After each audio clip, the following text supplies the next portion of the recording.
Salut les voyageurs! Aujourd'hui on se retrouve pour parler d'un personnage très mystérieux, si ce n'est le personnage le plus mystérieux de l'œuvre à l'heure actuelle. Je parle bien de Im-sama. D'ailleurs, vous êtes conviés à rejoindre l'aventure Lokpo sur Instagram. Bonne vidéo!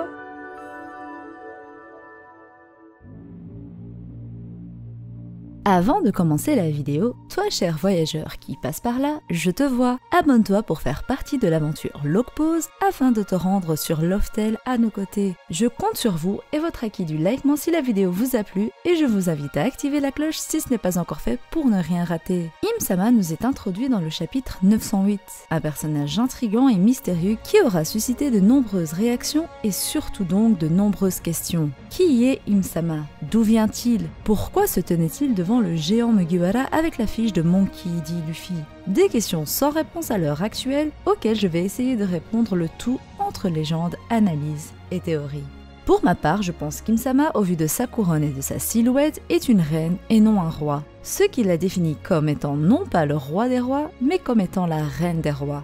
Personne n'aurait pu se douter à sa première apparition qu'elle serait aussi influente au point de remettre en cause tout le récit. En effet, c'est dans la suite des événements qu'on découvre que celle-ci est au-dessus du Gorosei et que le Gorosei craint Im-sama alors qu'ils sont à la tête du gouvernement mondial et que les doyens n'avaient l'air de ne rien craindre, jusque-là représentant la figure dominante du gouvernement mondial. C'est en parcourant les légendes et mythologies que je suis tombée sur le personnage de Némésis.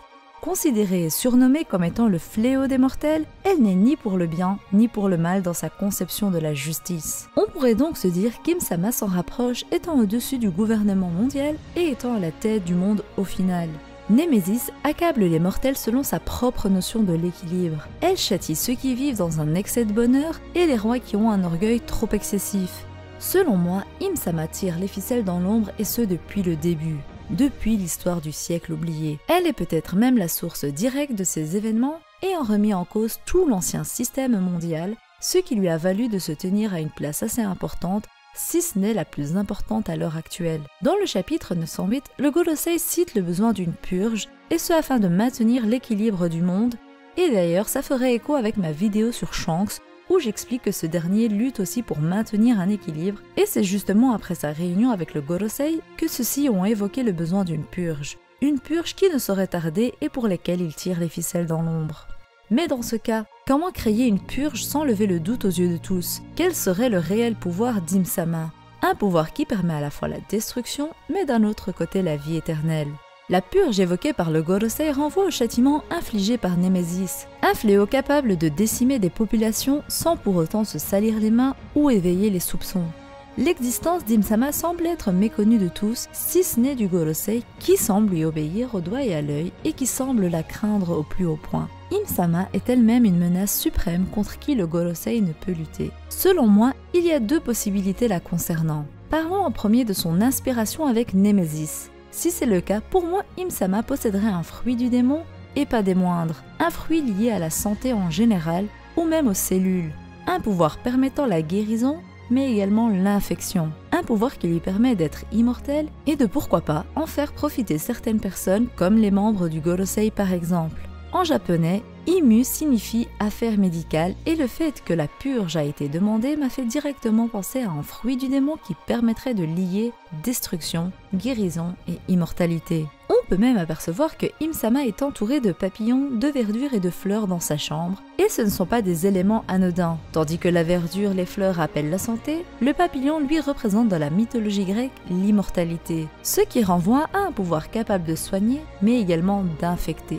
Avant de passer à ma deuxième théorie concernant Im-sama et ses inspirations, j'aimerais vous rappeler que le Gorosei lui avait demandé quelle lumière elle souhaitait éteindre, et celle-ci avait le choix entre 4 personnages. Luffy, Barbe Noire, Shirahoshi ainsi que Vivi. On sait au final que Im-sama a déchiré les affiches de Luffy, Teach et Shirahoshi et qu'elle tenait l'affiche de Vivi. Une manière de nous dire que son choix sur la lumière à éliminer se portait sur Vivi. Pourquoi donc? Tout d'abord pour la simple et bonne raison que les Néfertari sont la seule famille à continuer d'exister depuis le siècle oublié et que leur existence est une menace et ce depuis le moment où Cobra a vu sa curiosité s'éveiller. Alabasta est un royaume rempli de mystères qui avait un poneglyphe avec l'emplacement de Pluton et qui est lié aux arts antiques de près ou de loin. Vivi, héritière du trône, est donc la cible d'Im-sama qui se sent menacée, et ce non pas que par Vivi, mais par les 3 autres personnages également, à savoir Luffy, Teach et Shirahoshi. Ces 4 personnages-là ont tous en commun la royauté. Vivi et Shirahoshi sont toutes 2 des princesses et sont liées aux armes antiques, Shirahoshi en étant même une.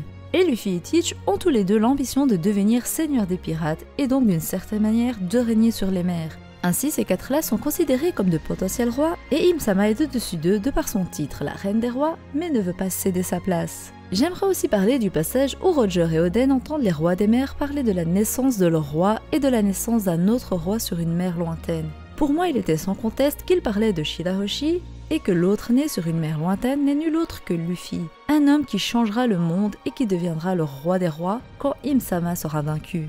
Les rois des mers le disent, ils les ont attendus. Si de potentiels rois ont vu le jour à travers l'histoire, comme Roger par exemple, ils n'avaient pas tout à leur disposition pour renverser le monde et remettre les choses telles qu'elles étaient avant le siècle oublié. Effectivement, il y a 25 ans, Roger n'avait pas les armes antiques à sa disposition vu que par exemple Shirahoshi n'était pas né, et donc n'a pas pu accomplir la volonté de Joy Boy, qui selon moi était le roi de l'époque qui s'est fait voler sa couronne par Im-sama. Au final, pour en revenir à Vivi, on sait qu'un événement s'est produit à la rêverie vu que Cobra s'était décidé à poser une certaine question au Gorosei et que Garp a fait part d'une certaine information à Shirahoshi concernant Alabasta et donc Vivi. Je ne serais pas choquée que la purge dont le Gorosei parlait s'est produite à Alabasta en ayant attaqué ce pays, que ce soit de front ou encore en traître par une infection, une maladie qui tuera toute la population. D'ailleurs, pendant cette rêverie, on a appris qu'il y avait eu une tentative d'assassinat grâce à Morgans, et je pense que Cobra en était la cible, mais qu'il a été sauvé par les révolutionnaires, d'où l'échec de ce meurtre avec préméditation.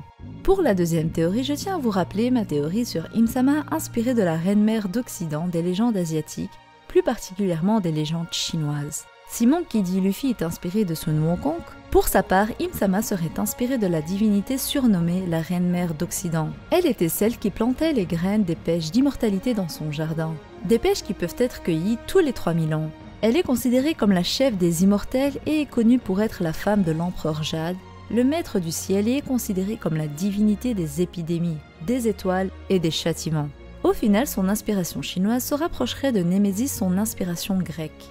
Sachant que Imu en hébreu veut dire mère, ça pourrait donc être le lien avec la reine-mère d'Occident dont elle est inspirée. Dans les légendes, on raconte également que la reine-mère d'Occident offrit des pêches d'immortalité à plusieurs monarques chinois, et je pense bien qu'elle a également fait avec les doyens du Gorosei, d'où leur crainte si visible envers elle. Selon ma théorie, Im-sama serait donc la créatrice des fruits du démon qui sont inspirés des pêches d'immortalité.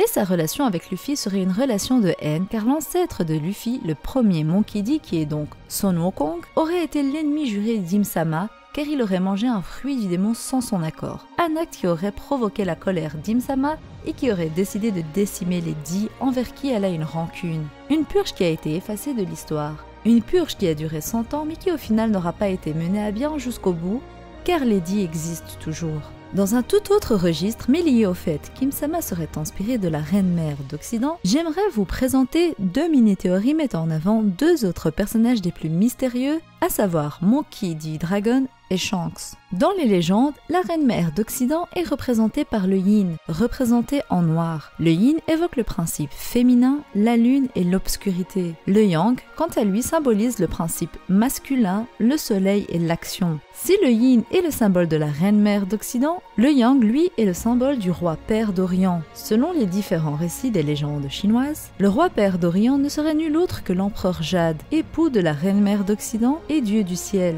Ainsi, je trouve que ce serait intéressant de lier dans ce cas-ci Im-sama, la reine-mère d'Occident, et Dragon, le roi père d'Orient. Cela expliquerait pourquoi Dragon, qui est inspiré du dieu du ciel, a pu faire tomber de la foudre à Locktown pour sauver Luffy, ou encore ça expliquerait son obsession de toujours regarder vers l'est.